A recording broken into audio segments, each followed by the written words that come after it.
So at the end of this summer, I had a very memorable experience with my dad, and it's one of those things that I think I'll always look back on in the future and just be able to remember how good of a dad he is, how much he loved me, you know, how much fun I could just have doing something random with him.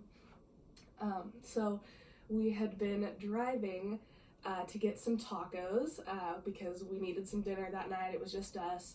And on our way back from getting tacos, I made some offhanded comment. I said, you know, it's weird. I haven't swam at all this summer. I usually do, but my 9-to-5 job, I just haven't swam because of it.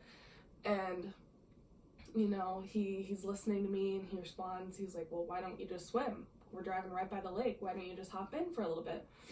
And, you know, I was thinking, well, I'm in shorts and a t-shirt. That's kind of not the best situation, but at the same time, it was sort of a challenge. And me and my dad have a little bit of a, I don't know, who's gonna win type of relationship. And I was like, I'm not gonna back down. I'm gonna go swim.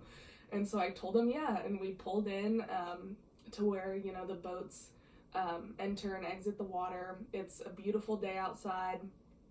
I'm just in shorts and a t-shirt now. I'm walking down this ramp. It's the mossiest, grossest thing under my feet. You know, the water smells disgusting. It's just a small town lake, so it's not gonna smell good. But the temperature, it's just like the same as my body temperature, so it's pretty much like you're just not even stepping into water. You know, it feels amazing, honestly. It's not even too hot. And so I step into this gross lake in my clothes, and I step in, I get wet, and I'm ready to get back out. And I'm like, I did it, Dad. I swam. I can say I swam. And he's like, well, why don't you just keep swimming? You know, there's nothing stopping you. We got nothing to do. We're just going home to eat tacos. And so he sits down on the dock, and I'm just out there swimming around, and we're chatting for like 30 minutes. And, you know, it felt like in that moment he really let me be a kid again after being an adult for the whole summer at my job and not really having a ton of free time.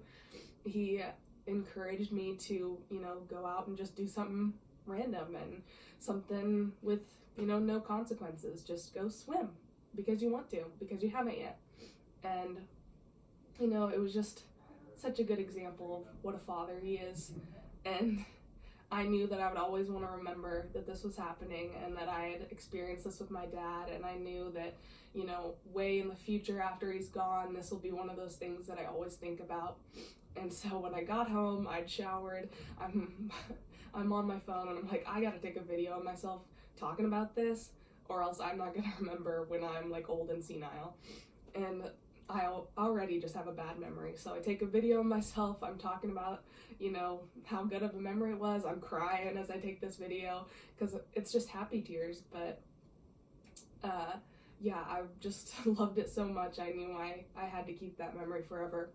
And I haven't had to look back on the video yet. I still remember, but I know that I'll always have it, and I'll always be able to cherish, you know, what a good father he is, and how the littlest things are a beautiful experience with him. And